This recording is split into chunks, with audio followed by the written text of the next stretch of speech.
Greetings, everyone. This is John Blackstone back with another episode. This time I'm doing a really interesting episode about a friend of mine. His name is Alan Clark. He is a photographer. He's taken photos of celebrities, presidents, just about everything you can imagine. Among the many interesting things that Alan has done, Madame Tussauds created these figures from the cover of Abbey Road when British Airways was introducing a brand new flight that went from Nashville to London nonstop. And so Alan got to do this really cool photo shoot with these wax figures. But one time, Alan had the great opportunity to photograph Sir George Martin. So Alan's going to tell you about his experience. Here is my friend, Alan Clark. Welcome, Alan. We've talked about doing this for the past, I don't know how long, a couple of years at least. It's funny because our conversations end up being so long. Have we ever had a 2-minute conversation? No and way. Then not talked. Most of our conversations are always at least 2 hours. A friend of mine, I was talking to him, and he always has to go. He's always like, I got to get going. I said, I talked to my other friends for like an hour, 2 hours, 3 hours. The most I've ever spoken to you was like 5 minutes. And he said, yeah, but you're like a woman. He said, you talk to your friends like girls talk to each other on the phone. I would like to add a caveat to that is most men don't talk that much and most women talk a lot. And kids, when you were a kid, we all talked more. We just talked more when we were kids. You're right. When we were growing up in the 70s and 80s, I would talk to my friends on the phone all the time. That was like a normal thing. Just because you like to talk doesn't make you a woman. Because to me, that sounds a little dismissive. It does, totally. I've got friends who are like this too. They don't want to talk for more than 5 minutes. One of the reasons why we talk so much is because we have such a long history together, and we've experienced a lot of really fun and incredible things together. Piss off!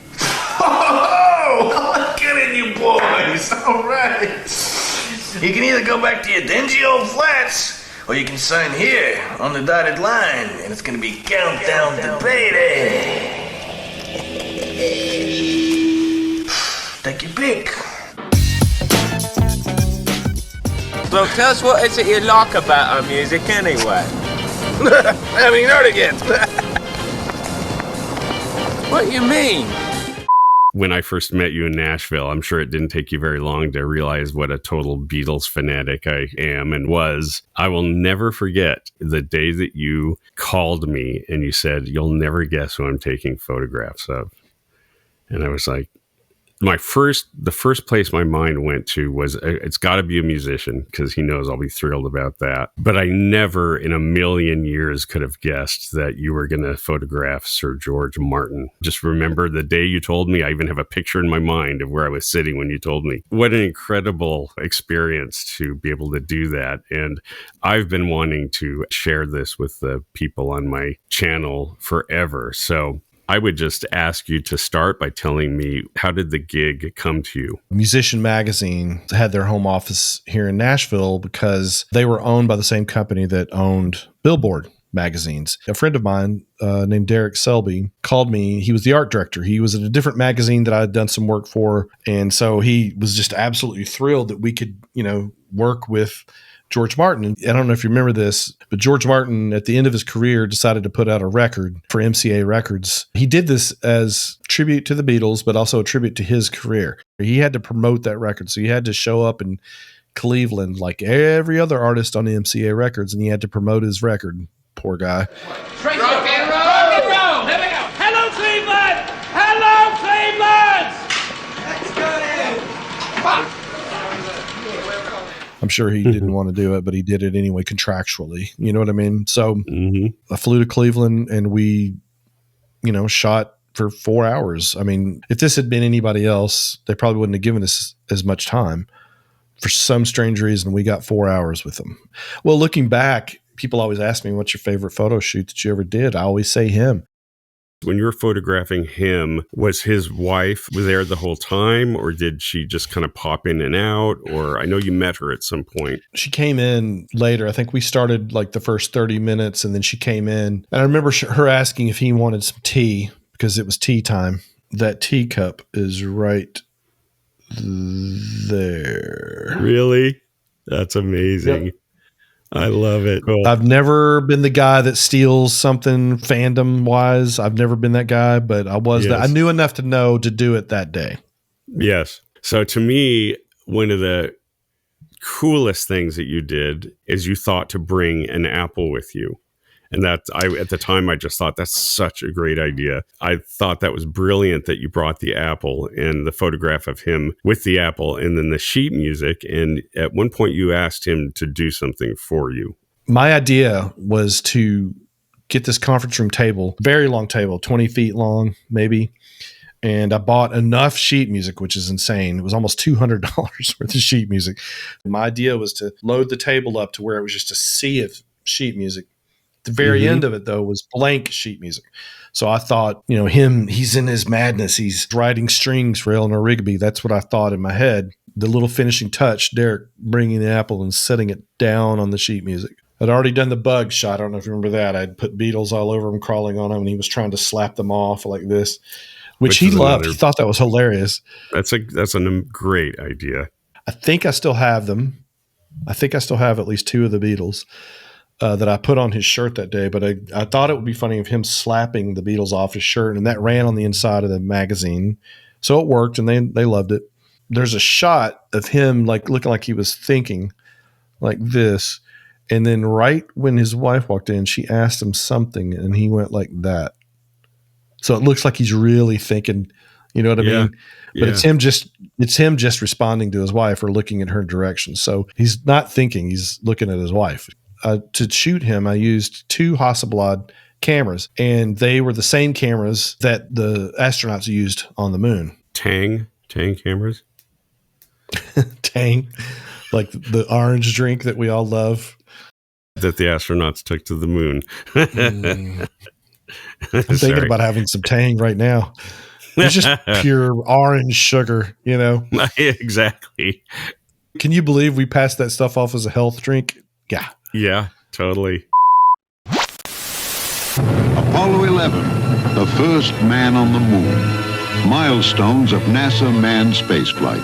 And aboard all of them, Tang instant breakfast drink with its delicious natural orange flavor and full day's supply of vitamin C in every glass. Good, nutritious Tang. You're looking into the magic window. Comes to you from Whammo. To all living things and let your love shine. And now back to your regularly scheduled program. I had my tripod in my hand, and we had not locked the Hasselblad down tight enough, and it just got loose and fell off and broke. I cracked it, but when it fell off the tripod, Sir George went, "Good God!" And I'd never heard anybody do that properly. That's awesome. I love it. I mean, it was like proper British too. You had him write something on the sheet music. That was actually one of the shots. I said, would you actually chart out In My Life, since the name of the record is In My Life? Would you chart that out?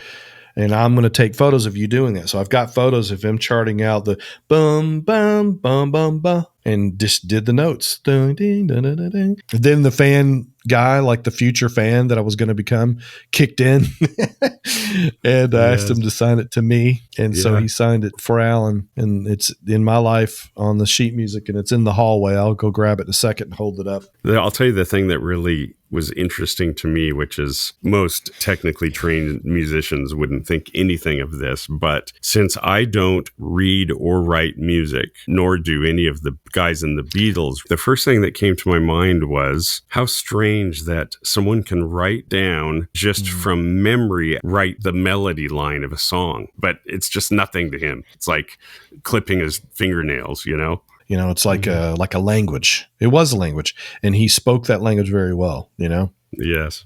It was fun to watch. I still can't believe I did any of this stuff to this day. And I've done some pretty amazing stuff, and I still can't believe I did that, you know? You photographed many famous people, presidents, actors, whatever. You've photographed a lot of famous people, but even of the most famous, there's probably not many that will be remembered 500 years from now the way that George Martin will be remembered. And it's because of his association with the Beatles, of course. But he was the fifth member of that team that created the most important catalog of music in the 20th century, for sure. George Martin, along with the four guys in that band, are going to be a part of that legacy that will go on for centuries. That's amazing that you got to photograph that guy. Yeah, I would agree. I prepared well for the photo shoot. I came with ideas. I worked really hard. I had 3 or 4 really, really decent ideas. To me, the thing that happened that was the best was the connection between he and I. And when he turned towards the window with his teacup, I just said, "Mr. Martin, could you just look out the window?" And he put his teacup down, and he did. And that is the best shot of the day. It's in my life. I'm looking at it right now. I'm looking at that photograph right now on my wall. Is it?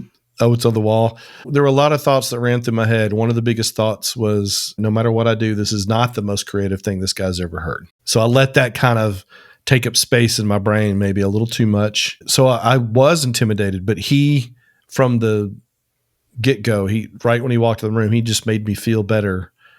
This was his gift, is that he facilitated me like he facilitated the Beatles and had such respect for artists. He knew how to facilitate me. He knew how to deal with me. You know what I mean? And I didn't consider that. That's what I appreciated about him, is that he could see that. When I would present an idea, he didn't slap it down. He knew that we could edit that out. That's his whole life was about that. You got all the things that made him great when you worked with him.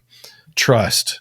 You know what I mean? Like just the trust of an artist to do the right thing. It was maybe even a year later, maybe even 2 years later, I was driving down the road. I was shooting for Wired magazine and I was listening to Anthology 3. And George talks more on that than he talks on the other records. He talks a lot on the other records, but on this one particularly, his voice showed up a lot more on that, at least in my view it did. Or I was listening for it. You know what I mean? Yeah. Okay, Richard, kill it. All right. Oh, that's very good. Thank you, John. That's fine. I think that will do for the vocal backing very nicely. We'll get the musicians in now, and we'll do the last track. Oh, great. Okay. The supervisor is George Martin, the musical brain behind all the Beatles records.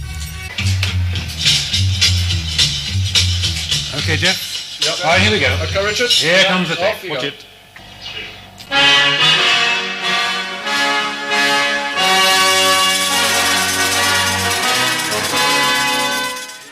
And it just came over me like a lightning bolt. And I don't know if you remember Raising Arizona, but when John Goodman is banging the top of the car and screaming, that I did that. I literally was like, ah!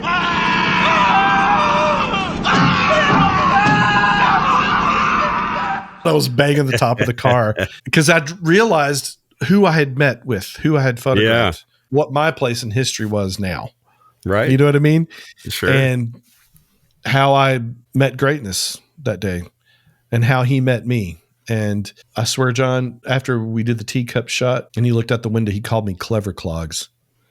And I've asked my British friends, it's the normal backhanded compliment. And I just almost passed out. When he called me that, I kind of remembered it, but then later remembered it more and more and more. And the fact that he called me clever clogs, I was like, he called me clever clogs. That's how much of an impression it had on me. He basically is saying, well, aren't you clever? The intention is, but they always have a word that kind of takes you back down. So it's like, aren't you clever clogs? There's a great video on social media that I believe it might have been Giles. I don't know who it was, but videoed him talking about to his grandkids about how they named the Beatles love band. That. Yes. Isn't that wonderful? Isn't that great? Beautiful.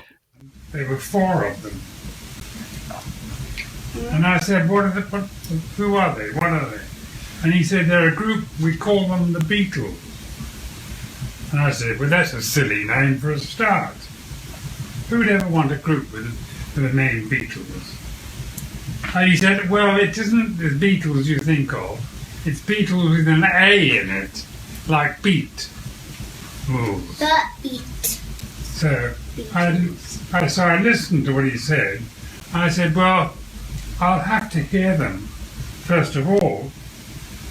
So he sent them down from Liverpool, which is quite a long way, and I met them in London. And when I listened to what we did. It was okay, but it wasn't brilliant. It was okay, you know. So I thought, well, why should I be interested in this? But the magic bit came when I started to get to know them. Because they were terribly good people to know. They were funny, they were very clever, they said all the lovely things, and they were the kind of people that you like to be with. And so I thought, well, if I feel this way about them, other people will feel like this way about them. So therefore, they should be very popular if I make records with them. I traveled with Alan to New York City, and we took photographs of Elton John at Madison Square Garden. I was his technical assistant. In actuality, he just invited me because he knew what an Elton John freak I am. So if you want to hear that story, go and check out this video here.